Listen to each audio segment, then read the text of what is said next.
हम लोग बात कर रहे थे किस पे कि हम लोग बात कर रहे थे प्रत्यक्ष और अप्रत्यक्ष, अप्रत्यक्ष और प्रत्यक्ष लोकतंत्र। पहला सवाल है कि ये लोकतंत्र है क्या, ठीक है ना, और ये प्रजातंत्र है क्या।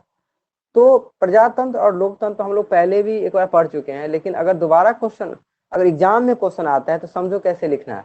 प्रजातंत्र में क्या होता है, सॉरी लोकतंत्र में प्रजातंत्र या लोकतंत्र एक ही होता है, गलती कहा गया, मतलब प्रजातंत्र सॉरी राजतंत्र और लोकतंत्र में अंतर हम लोग कर रहे थे। समझो दोबारा, प्रजातंत्र या लोकतंत्र एक ही चीज होता है, ठीक है ना, हमारे मुंह से गलत निकल गया।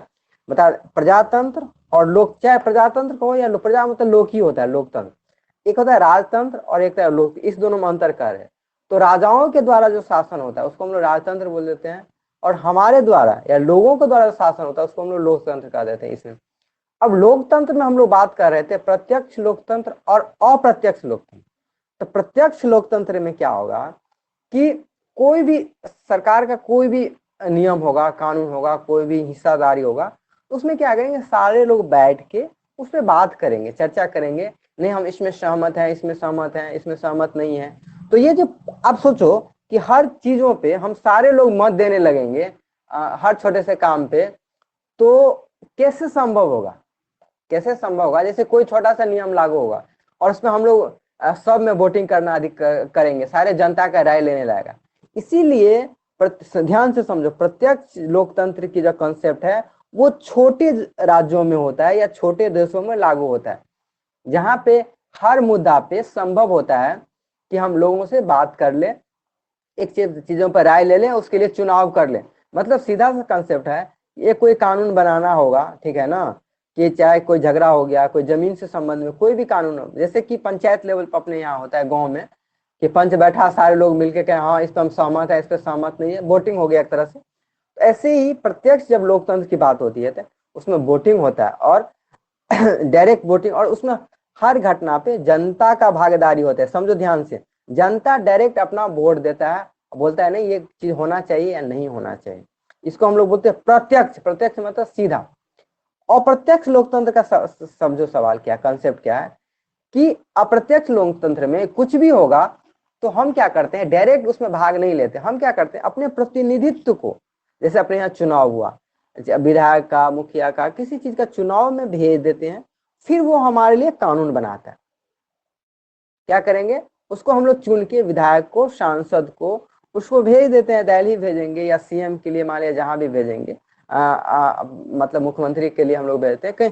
तो उसमें कंसेप्ट ये है, उसको भेजेंगे तो हम लोग तो नहीं कानून बनाते हैं, चाहे कृषि का कानून हो कि सीए का कानून हो, कोई भी कानून हो, उसमें तो अभी सुने हो कि नहीं, आपके पास मैसेज आया कि नहीं हम ये लागू करना चाहते हैं, हम चाहते हैं कि आपका टैक्स इतना हो, हम चाहते हैं सबको अनाज मुफ्त करा दें, हम चाहते हैं कुछ भी करा दें। इसे हम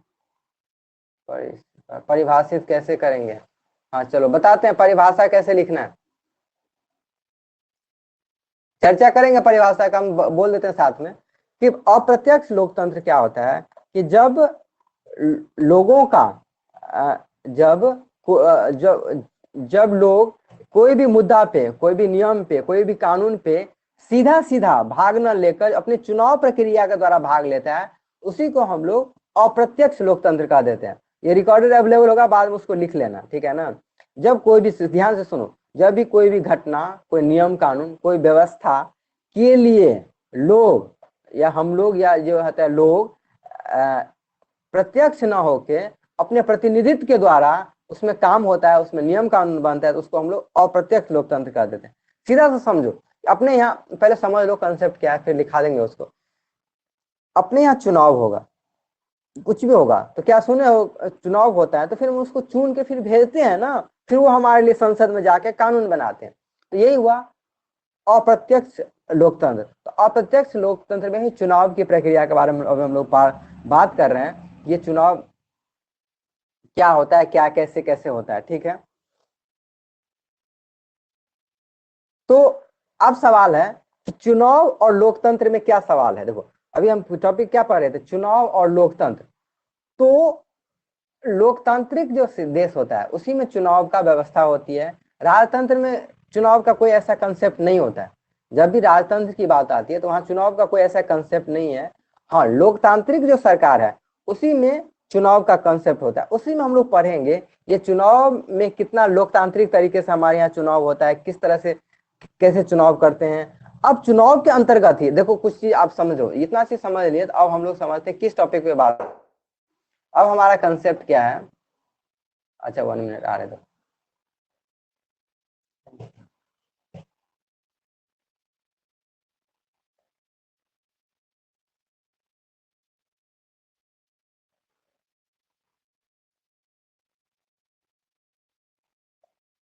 देखो हमारा टॉपिक इस पे हम लोग चर्चा किए, क्या बिना चुनाव के लोकतंत्र कायम रह सकता है।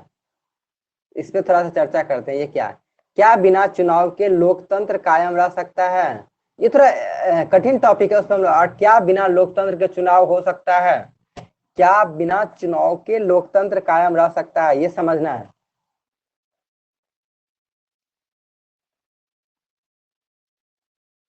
और क्या बिना लोकतंत्र के चुनाव हो सकता है, इंपॉर्टेंट टॉपिक थोड़ा समझो।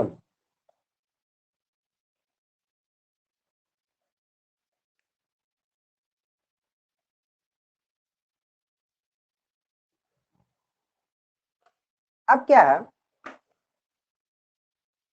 कि लोकतंत्र है चूंकि, ठीक है, तो लोकतंत्र में हमको क्या करना है, चुनाव करवाना है। तो क्वेश्चन पूछ रहा है तुमसे कि क्या बिना चुनाव के लोकतंत्र कायम रह सकता है। ठीक है, नहीं, बिना चुनाव का लोकतंत्र कायम रहने में दिक्कत होता है, दिक्कत होगा। इसलिए दिक्कत होगा कि जब तक हम लोग चुनेंगे नहीं तब तक हम लोकतंत्र का डिसीजन ही नहीं आएगा।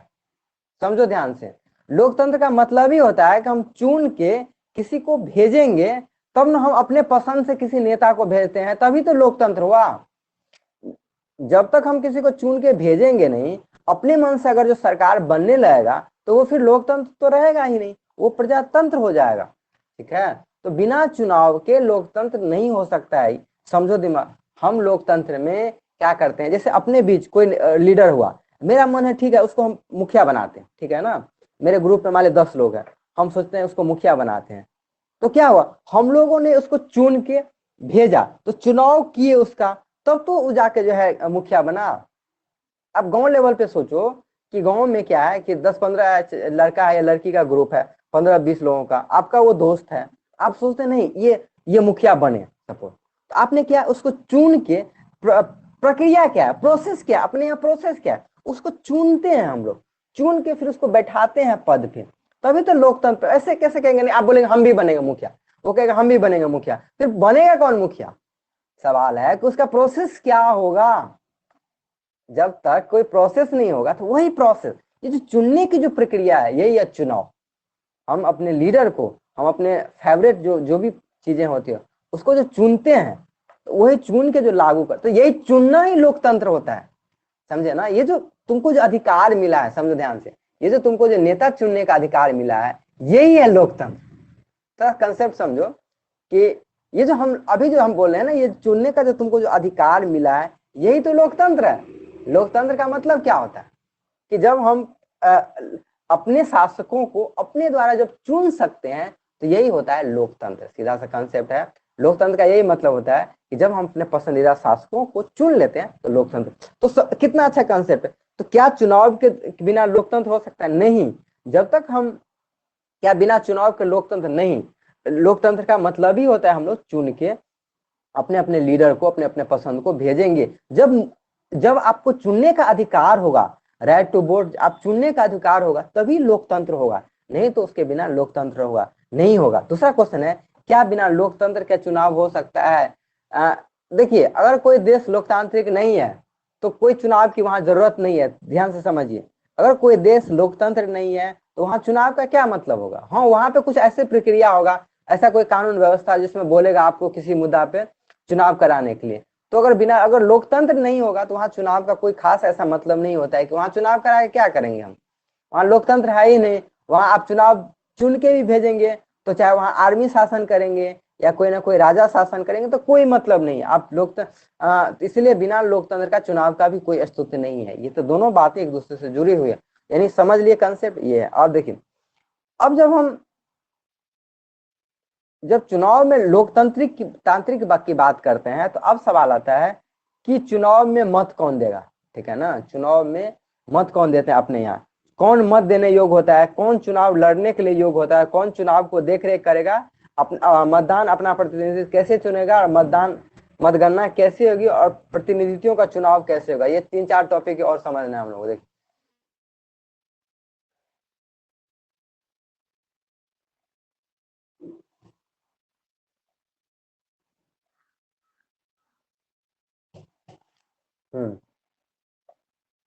सबसे पहला बात ये देखो, ये लाइन टिक कर लो एक यार।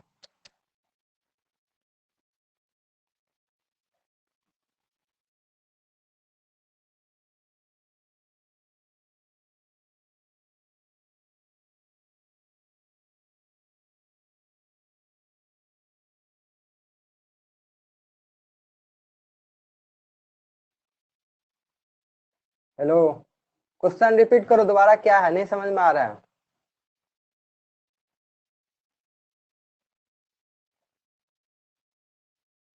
एप्स में प्रॉब्लम होता है, बार बार बंद हो जाता है। कोई बात नहीं, क्वेश्चन रिपीट करो दोबारा, क्या है तुम्हारा क्वेश्चन, क्या है। मौत किसे कहता है ओ। अरे मत देखो, मत मतलब होता है चुनना। मत मतलब होता है कि मताधिकार, सुने हो ना, मताधिकार। मत मतलब होता है मेरा वोट, वोट को बोलते हैं मत। मत मतलब होता है मेरा जो अधिकार होता है चुनने के को बोलते हैं मत। मत मतलब मेरा अधिकार, मत।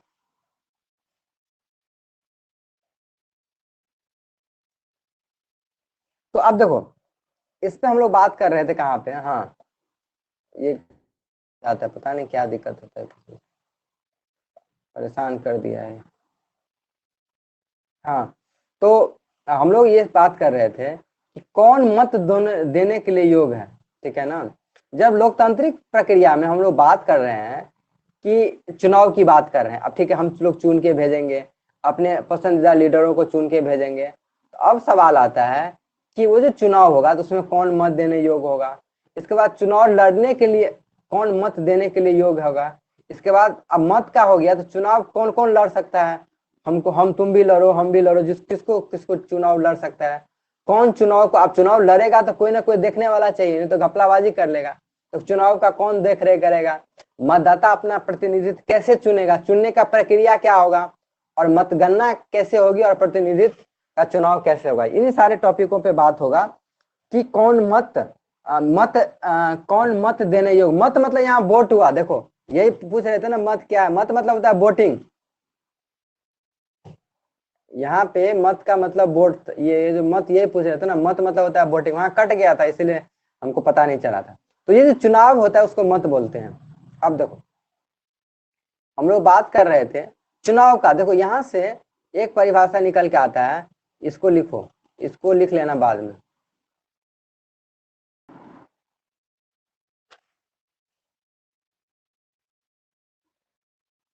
ये सब क्यों है, मत किसे कहते हैं, ये सब नहीं समझ रहे हो क्या। क्वेश्चन रिपीट करो, ये सब क्यों क्या है, मतलब नहीं समझ।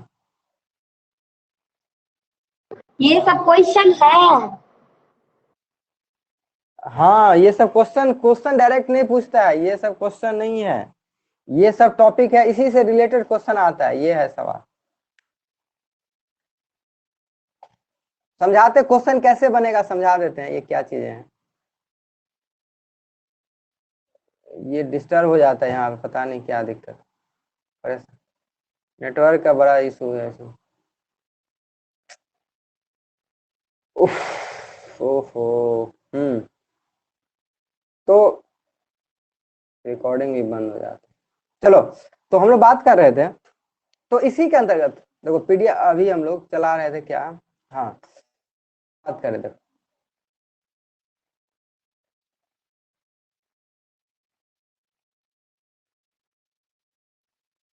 जब किताब पढ़ते हो ना, ध्यान देखो यहाँ पे समझ में आएगा कुछ चीजें। और हमको सीधा सा,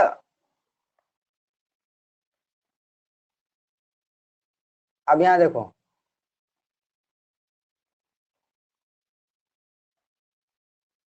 यहाँ पे ऐसी वो व्यवस्था जिसमें नागरिकों को अपने प्रतिनिधित्व को चुनते हैं जो देश के शासन और प्रशासन को चलाने में सक्रिय रूप से भाग लेते हैं, इस प्रतिनिधियों चुनने की विधि को चुनाव या निर्वाचन कहते हैं।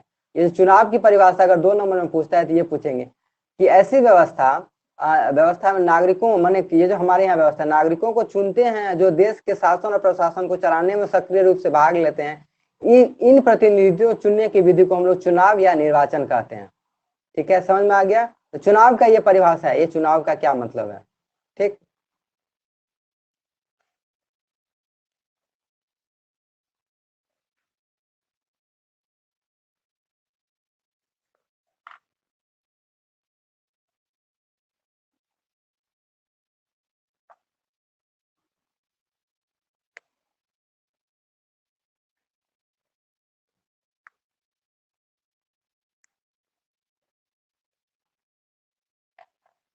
अब देखो एक चीज, ये बच्चा क्या पूछ रहा है कि कह रहा है कि इन नियमों को संविधान में लिखने की क्या जरूरत है, इन्हें संसद क्यों नहीं जो है तय करती है, क्या ऐसी नहीं हो सकता है कि ये नियम चुनाव से पहले सभी दल मिलकर तय करें। ये कोई भी नियम की यहाँ बात कर रहा है, ये जो है ना, ये बच्चा सोच रहा है, दिमाग लगा रहा है कि इतना जो माथा पेची कर रहे हैं, तो ये नियम जो है संविधान में क्यों लिखने की जरूरत है, हम लोग क्यों नहीं जो है सांसद मिलके जो इस पे इस पे सोचते हैं कि क्या कैसे होना चाहिए।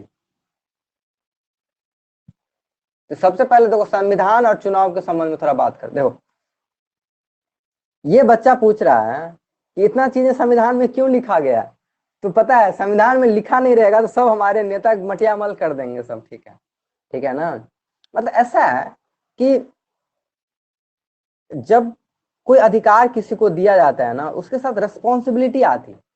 मतलब क्या, उसको एक मौलिक कर्तव्य, इसीलिए हमारे संविधान में मौलिक अधिकार के साथ मौलिक कर्तव्य की बात करते हैं। तो हमारे यहाँ जब तक हम संविधान में चीजों को स्पष्ट नहीं करेंगे ना, तो आपस में तनाव होगा। ठीक है ना, आपस में तनाव हो जाता है। तो संसद क्या करती है, हाँ संसद का काम होता है, जहां जहां दिक्कत है, कोई नियम में प्रॉब्लम है तो संसद उसको संशोधन करती है, उसको ठीक ठाक करती है, संसद का काम है। लेकिन जैसे ये हमारे संविधान में बहुत सारी चीजों की, इसलिए हमारे संविधान निर्माताओं ने क्लियर कर दिया कि बाद में कहीं विवाद या झगड़ा ना हो। ये ऐसा ही कुछ मुद्दा है कि जैसे अपने यहाँ जमीन को लेके आता है, जमीन को लेकर अगर कोई क्लियर नहीं होगा, कोई किसी का बॉर्डर सही नहीं है, कहीं की कोई दिक्कत है, तो बाद में जो है भाइयों में झंझट हो जाता है, या कोई रास्ता के लेके कोई प्रॉब्लम है, तुम खुद ही सोचो गांव में लेवल पे। तो ये चीजें हमारे सीनियर जो हमारे दादा परदादा वो क्लियर रहेंगे तब ना आज हम क्लियर किसी चीजों पे जमीन पे बात करते हैं। ऐसे ही हमारा संविधान है, संविधान में जो चीजें लिखी है, जितना चीजें जिस चीजों के बारे में स्पष्ट लिखा हुआ है, तो उस पर आराम से लोग, चाहे हमारा चुनाव प्रक्रिया हो, चाहे चुनने की प्रक्रिया हो, या चुनाव कैसे चुनाएगा, उसमें कौन कौन चुनाएंगे, उस पर क्या क्या कौन कौन लोग होंगे, लगभग सारे चीजों पे हमारे संविधान ने स्पष्ट कर दिया, ताकि लोग समझ सकता है कि हमारे यहाँ चुनाव का क्या, उसमें कोई कंफ्यूजन नहीं होगा। इसलिए हाँ एक चीज और है, जहां जहां दिक्कत होता है, जहां लगता है कि नहीं नियम बनाने की जरूरत है, तो उसके लिए हमारा संसद, हम जिसको चुन के भेजते हैं, तो संसद क्या करती है, उसके लिए कानून बनाती है, उसके लिए नियम कानून बनाने का व्यवस्था हमारे संसद के पास अधिकार, स्पेशल अधिकार तो है ही, कि जहाँ दिक्कत होगा वहां उसको कानून बना सकते। तो चलो अब हम लोग, तो अब इस पे देखो मतलब क्या, जब हम लोकतांत्रिक बात करते हैं, लोकतांत्रिक देश की बात करते हैं, जहां चुनाव की मतलब सच में सबको अधिकार मिलना चाहिए, तो इस सब सारे टॉपिक पे चर्चा करेंगे कि कौन मत देगा, मतलब किस को मत देने का मतलब वोट देने का अधिकार होगा। सारे चीजों को हमारे संविधान ने प्रॉपरली डिफाइन किया, प्रॉपरली मतलब अच्छे तरीके से चीजों को डिफाइन कर दिया है, सारे चीजों को अच्छे तरीके से हमारे संविधान ने डिफाइन किया है। ये इतना स्पष्ट किया, इतना आज मुझे आसानी होगी कि नई चीजों को हम स्पष्ट से पढ़े।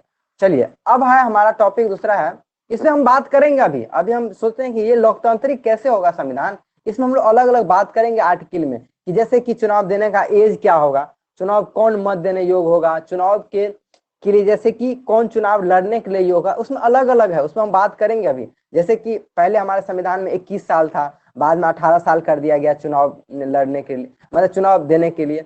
ऐसे ही चुनाव लड़ने के लिए, जैसे हमको चुनाव लड़ना है, राष्ट्रपति का, प्रधानमंत्री का चुनाव लड़ना है, किसी मुखिया का चुनाव लड़ना है, तो उसके लिए अलग अलग एज रिस्ट्रिक्शन, उस पर भी हम लोग बात करेंगे, इसके पीछे क्यों है। उस पर जैसे राष्ट्रपति के लिए 35 साल है, और लोगों के लिए 25 साल है। तो इस तरह से हम उस पर बात करेंगे अलग से टॉपिक पर। हम पढ़ लेते हैं कि ये चुनाव की प्रक्रिया का क्या मतलब है, उसका कंसेप्ट समझ लेते हैं, फिर आगे बात करेंगे उस पर। अब क्या है कि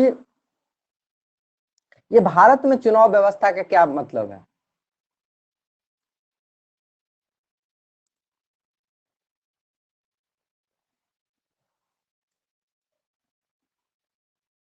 भारत में चुनाव व्यवस्था, ये भारत में चुनाव व्यवस्था का क्या मतलब है देखो।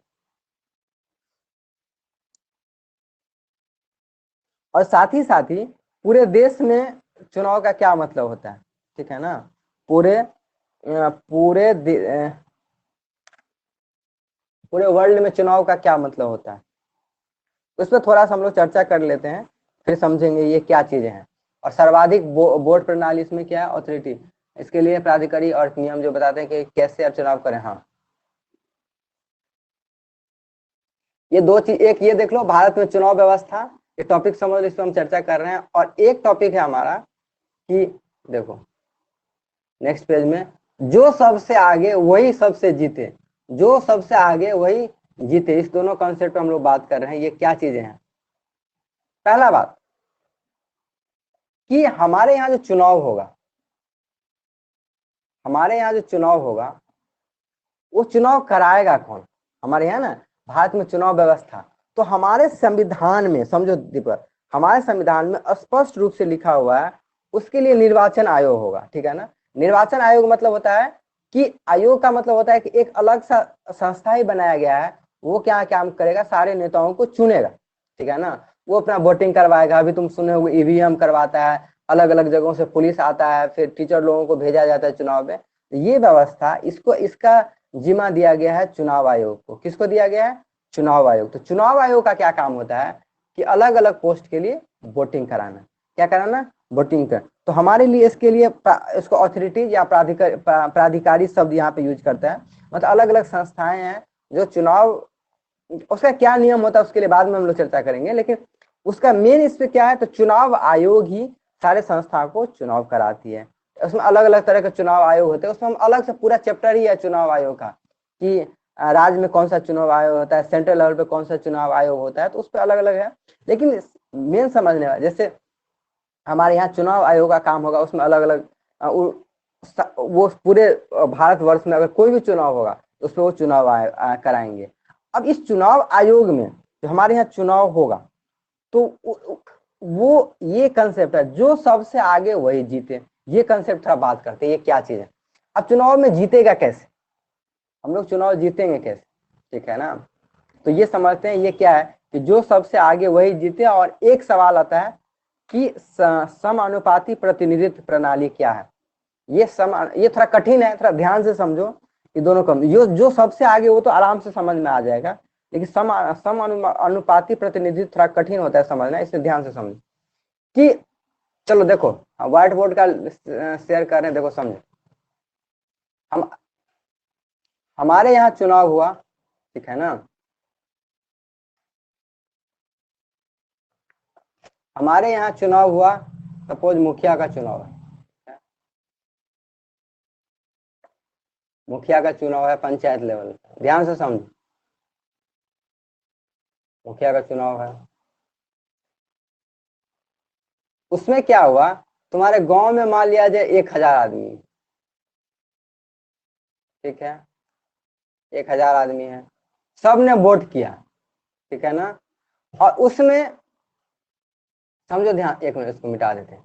हमारे गांव में मुखिया का वोट हुआ, ठीक है, उसमें 1000 आदमी है अपने गौर पंचायत में, समझो अपने गौर पंचायत में या कहीं भी 1000 आदमी है। 1000 आदमी में से क्या क्या 500 आदमी वोट देने आया ही नहीं, बोले ना जाएंगे, ये कुछ काम वाम करता ना मुखिया सब, ना जाएंगे वोट देने। और 500 लोग गया वोटिंग करने, ध्यान से समझो, 500 लोग गया वोटिंग करने। वोटिंग में से क्या हुआ, एक किसी को मिला 100 वोटिंग, सबसे ज्यादा। और बाकी बहुत लोग खड़ा हो गया था, तो सबको किसी को 50, किसी को 25, इस तरह से वोट मिला, इस तरह से वोट मिलता गया। यहाँ जो 100 वोट मिला, तो सबसे ज्यादा किसको 100 वोट मिला, तो ये जीत गया। 100 वोट से इसको क्या कहेंगे, जीत गया। समझो ध्यान से कि यही है पास्ट सिस्टम। फर्स्ट मतलब जो सबसे आगे वही जीत, भले तुमको कितना भी वोट मिले। यहाँ प्रतिशत अगर निकालोगे ना तो बहुत कम होता है, 50% से बहुत कम। 100 का मतलब 1000 का 10%, मतलब 10% ही तुमको वोट मिला। सोचो 10% लोग सिर्फ तुमको चाह रहा है, मतलब इमेजिन करो कि 100 में से सिर्फ तुमको 10 लोग ही चाह रहा है, लेकिन फिर भी तुम मुखिया बने। ध्यान से समझो, फिर भी तू मुखिया बने। तो हमारे यहाँ चुनाव की यही प्रक्रिया होता है। एग्जैक्ट अधिकतर सिर्फ राष्ट्रपति उपराष्ट्रपति इन पदों को छोड़ के और राज्यसभा के मेंबर ये लिखाएंगे अभी हम, इनको छोड़ के बाकी अधिकतर जगह यही नियम होता है कि जब भी पहले अंतर कर लेते हैं, फिर हम बताएंगे कौन कौन से पोस्ट उसके लिए। इसमें एक क्वेश्चन भी लिखाएंगे।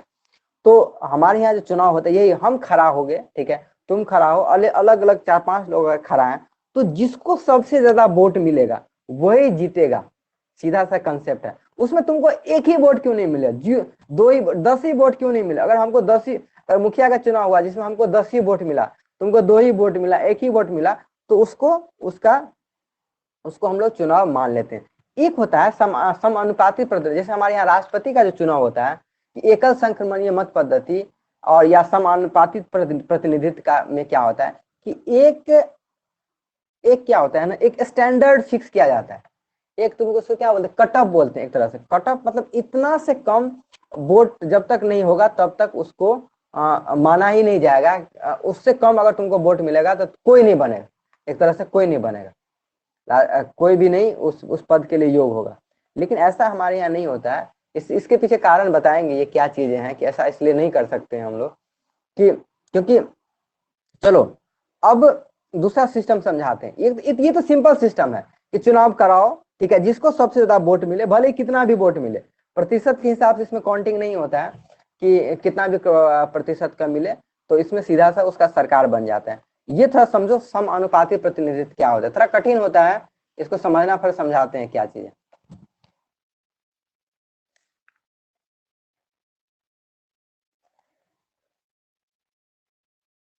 देखो ये दूसरा कंसेप्ट है समानुपातिक प्रतिनिधित्व। ये इजराइल और दूसरे जगहों पे ये कंसेप्ट लागू होता है। ये क्या है समझो, इसमें क्या होता है कि पूरे देश में क्या होता है, पूरे देश में जैसे कि दो पार्टियां हैं, दो पार्टियां, पार्टीज है मतलब पार्टियां हैं, ठीक है। तो 2 या 3 बड़े बड़े पार्टियां होते, ज्यादा पार्टी नहीं होते, 2 या 3 बड़े पार्टियां होगा। तो उसमें क्या होगा कि सब अपना अपना कैंडिडेट खड़ा करेगा, ठीक है ना। यहाँ हम लिख देते हैं समझने के लिए कि जैसे कि आप अपने यहाँ जैसे बीजेपी है, कांग्रेस है, इस तरह जैसे अपने यहाँ बीजेपी है और दूसरा कांग्रेस है। क्या कांग्रेस है, ये क्या करेंगे, अगर मान लिया जाए अपने यहाँ लोकसभा में 543 सीट है, ये अपना कैंडिडेट खड़ा करेंगे 543 सारा, बीजेपी खड़ा करेंगे, ये भी अपना कैंडिडेट खड़ा करेंगे, ठीक है, ऑल इंडिया ऑल भारत में। और क्या करेगा, वोटिंग होगा, वोटिंग होगा, वोटिंग होगा। और इसको जितना नंबर ऑफ वोट, जितना नंबर ऑफ वोट, इसको ऐसे समझो कि अगर ऑल इंडिया में वोटिंग हो गया, आप समझो थोड़ा सा, ऑल इंडिया में वोटिंग हो गया और बीजेपी को मिला कितना सीट, मान लिया जाए 40%, 60% वोट मिला, ठीक है। और ध्यान से समझो, और कांग्रेस को मिला तुमको 40% वोट। तो अब अगर 543 सीट है तो 543 सीट का 60% बीजेपी को मिल जाएगा और 40% कांग्रेस वाले को मिल जाएगा। ये है नियम। मतलब शॉर्ट में पहले समझा देते हैं, फिर से एक बार समझाने का प्रयास कर। सम अनुपातिक प्रतिनिधित्व क्या होता है कि उसमें क्या होता है, अलग अलग सपोज पार्टियां हैं, ठीक है। तो पार्टियां क्या करता है कि अलग अलग कैंडिडेट का लिस्ट बना देते हैं कि मेरे यहाँ ये पार्टियां, इसको आप चुनाव में वोट दे सकते हैं। समझ में आ गया कि ये पार्टियां हैं, ठीक है। अब क्या होगा कि चुनाव होगा, चुनाव होगा तो लोग क्या करेंगे, लोग को देख के नहीं, पार्टी देख के वोट दे देगी, बीजेपी को या कांग्रेस को पार्टी दे देगी। और प्रतिशत के हिसाब से कि जितना लोग, अगर मान लिया जाए 100 में से जितना प्रतिशत में वोट का शेयर हुआ उतना प्रतिशत में लोग सीट का शेयर अपने आप हो जाता। अभी इंडिया में उल्टा व्यवस्था, उल्टा में क्या, उल्टा सीट का वोटिंग प्रतिशत से कोई मतलब नहीं, तो जिसका जितना आदमी जीता वही उसका मेंबर हो, मतलब उसका वो जीता जीता माना जाता है। इससे दिक्कत क्या होता है, देखो इससे दिक्कत क्या होता है कि कोई पार्टी को, अगर हम पुराना रिकॉर्ड देखोगे तो एक चीज है कि 1984 का रिपोर्ट, ये अलग अलग जो, उसमें क्या होता है कि किसी पार्टी को बहुत ज्यादा वोट मिला, ठीक है ना, वोट मिल गया और फिर भी सीटें उसका कम हो जाता है, सीट कम हुआ, मतलब ज्यादा लोग चाहते तो हैं किसी और पार्टी को, लेकिन सीट ऐसा संभव हो सकता है किसी दूसरे पार्टी को ज्यादा मिल गया सीट, ये हो सकता है। ये प्रतिशत वाला खेल थोड़ा सा और थोड़ा क्लियर करेंगे हम, इसको देखो ऐसे समझाते हैं हम, फिर से ध्यान, थोड़ा इजी डाटा लेकर समझाते हैं ये चीजें क्या है, फिर से समझो ये क्या है। अब हम थोड़ा इजी डाटा लेके चलते हैं वोटिंग को लेके और सीट को लेके, कि हमारे यहाँ सपोज कोई राज्य है जिसमें 100 सीट है, या ध्यान से समझो 100 सीट है, ठीक, उसमें हम क्या बोले अभी कि 100 सीट में से अगर पहला व्यवस्था है कि जो पहले जीता और पहले जीता, जो सबसे आगे वही जीता, में क्या व्यवस्था, ये कैसे हो सकता है चुनाव, समझो। इसके अंतर्गत 100 सीट है, अब अगर तो मान लिया जाए 100 सीट में इसमें वोटिंग करने वाला 1000 लोग, 1000 लोग उस पर वोट देते हैं सपोज, ठीक है ना, 1000, बाकी 500 लोग वोट नहीं दिया, ठीक है, तो कोई मतलब नहीं, 500 लोग वोट नहीं दिया तो कोई मतलब नहीं, बाकी लोगों ने 500 लोगों ने वोट दिया और वोट दे के अलग जगहों पे, मान लिया जाए इसमें 60 लोग बीजेपी का चुना गया और 40 लोग बीजेपी का चुना गया, तो ये अपने सीधा सीधा चुन लिया तो इसमें कोई मतलब नहीं। अब मतलब होता है प्रतिशत वाले सिस्टम में, देखो प्रतिशत वाला सिस्टम का क्या नियम है, इसको तो सीधा वाला कंसेप्ट हो गया, सबसे आगे समानुपाती प्रतिनिधित्व में क्या हो, अगर 100 वोट है, 100 गो वोट है और चुनाव में वोटिंग देने वाला 1000 लोग है, 1000 लोग है, ध्यान समझो 1000 लोग है वोटिंग देने वाला, ठीक, तो बीजेपी को, सुनो ध्यान से, बीजेपी 100 गो वोट मतलब 100 गो सीट है, मैंने 100 गो मंत्री बनेगा चुना के, ध्यान से समझो, तो ये सीट का ठीक है, बीजेपी वाला लगा दिया, कांग्रेस वाला लगा दिया और अलग आपका पार्टी का लगा दिया, तो 100 आदमी में से मान लिया जाए 500 मिल गया बीजेपी को, ये ध्यान से समझो, 500 वोट मिल गया बीजेपी को, और मान लिया जाए 200 रुपया, 200 रुपया का 200 मिल गया किसी और पार्टी को और 300 मिल गया किसी और पार्टी को, वोट, ये वोट है। तो अभी प्रतिशत निकालना आता है कि नहीं बताते हैं अभी से।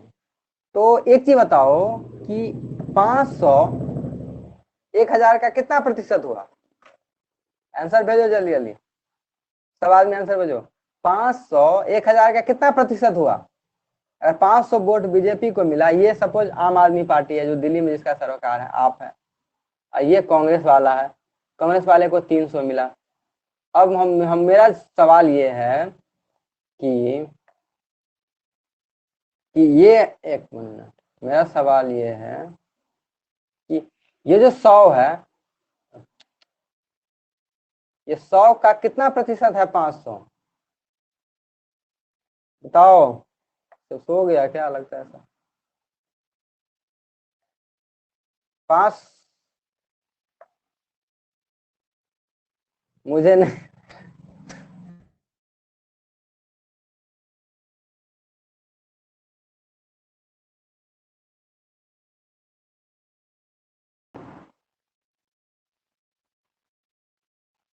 प्रतिशत नहीं आता निकालने, बताओ अभी क्या बोले थे, 500 मैंने 1000 में तुमको सीधा 500 नंबर आया था, कितना प्रतिशत हुआ, प्रतिशत नहीं निकालने आएगा तो ये समझ में नहीं आएगा, समान अनुपातिक प्रतिनिधित्व समझ में नहीं आएगा जब तक प्रतिशत निकालने नहीं आएगा। तो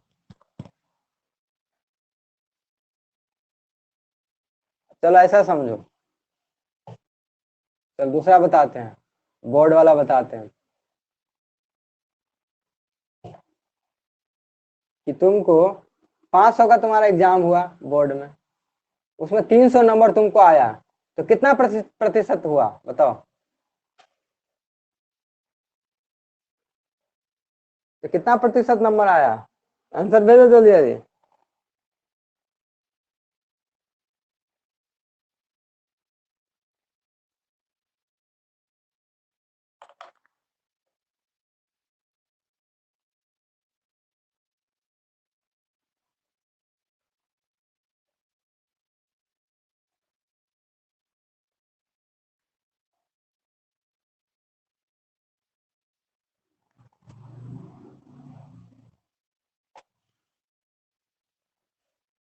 आता ही नहीं है, देखो एक मैसेज आ गया, सही है, तुमको आता ही नहीं है कि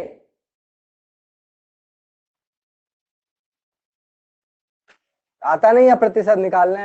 देता हूँ, बताए थे हम भी, तो क्या करते तुम लोग, बिल्कुल मैथ तुम्हारा वो क्या बोलते हैं उसको, पूरा नील हो गया है मैथ।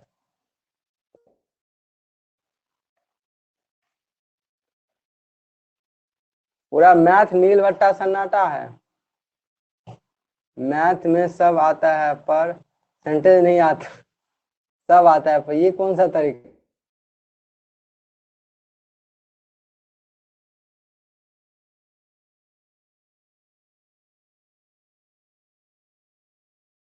निकालने के लिए ना, ये कंसेप्ट समझ में नहीं आएगा। समानुपाती प्रति थोड़ा कठिन होता है ये समझना, ठीक है ना, बट हम चाहते हैं थोड़ा समझ लो, क्योंकि फर्स्ट मैंने जो सबसे आगे वो तो समझ में आता है, क्या बोलते हैं ना, ये वाला सिस्टम जो सबसे आगे वही जीता, इसमें सीधा सा कंसेप्ट है, जो सबसे ज्यादा जिसको वोट मिलेगा वो जीत गया। लेकिन सम अनुपातिक प्रतिनिधित्व थोड़ा कठिन होता है समझना, इसलिए क्योंकि उसमें प्रतिशत निकालना पड़ता है कि जितना प्रतिशत लोगों को वोट मिला उसी के अकॉर्डिंग सीट का बंटवारा हो जाता है। इसके पीछे क्या कंसेप्ट है बताते हैं, इसका पॉजिटिव क्या है, निगेटिव क्या है, थोड़ा सा उस पर बात करेंगे, हम लोग समझेंगे, लेकिन थोड़ा प्रतिशत समझ ले तब तो कि प्रतिशत का क्या खेल। देखो समझा देते हैं शॉर्ट में, प्रतिशत कैसे निकाला जाता है। प्रतिशत निकालने का कंसेप्ट क्या है कि बहुत इजी कंसेप्ट है, पता नहीं तुम लोग क्या करते हो, पढ़ते बिल्कुल नहीं। देखो अब दोबारा नहीं पूछना हमको, सपोज जैसे जनरली बोर्ड में बच्चे को पूछा जाता है कि आपका इतना नंबर आया तो परसेंटेज बताइए, तो सपोज बोर्ड का एग्जाम 500 नंबर का होगा, होता ही है मैक्सिमम जगह पर 500 नंबर का, उसमें से आया तुम्हारा क्वेश्चन था मेरा 200 नंबर आया तुमको, तो 300 नंबर आ गया। तो प्रतिशत निकालने का मतलब है, सीधा फॉर्मूला क्या है समझो, कि जितना नंबर आया उतना, कितना तुम्हारा जो नंबर आया वो, फॉर्मूला क्या होगा, फॉर्मूला कि तुम्हारा जो नंबर आया, जैसे 300 नंबर आया, कितना आया 300, और बट्टा टोटल नंबर 500 इंटू 100, सीधा सा यहाँ पे 100 कितना हुआ, काट कूट के बताओ।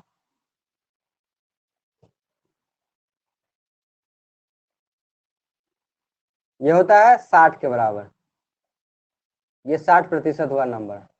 चलो एक ये तो क्वेश्चन हम बता दिए, एक क्वेश्चन अब हम पूछते हैं दोबारा।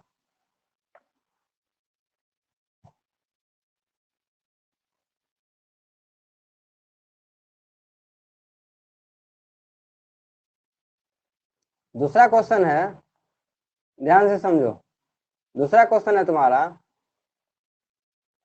कि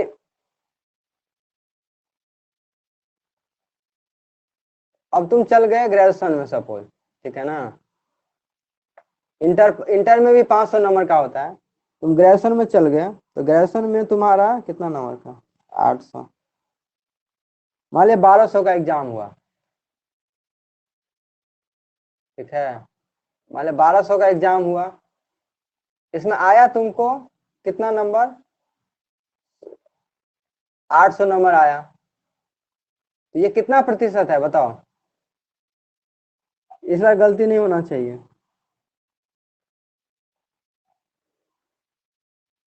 कितना प्रतिशत है? जल्दी जल्दी बना के भेजो।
कितना आंसर आया?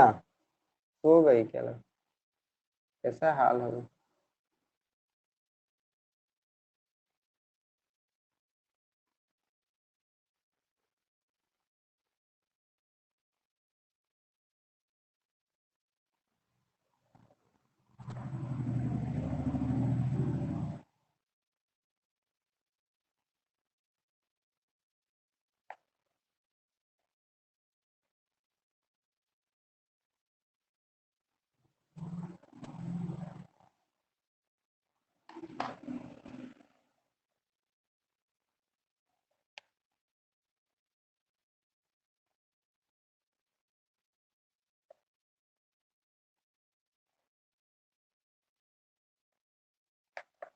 हेलो,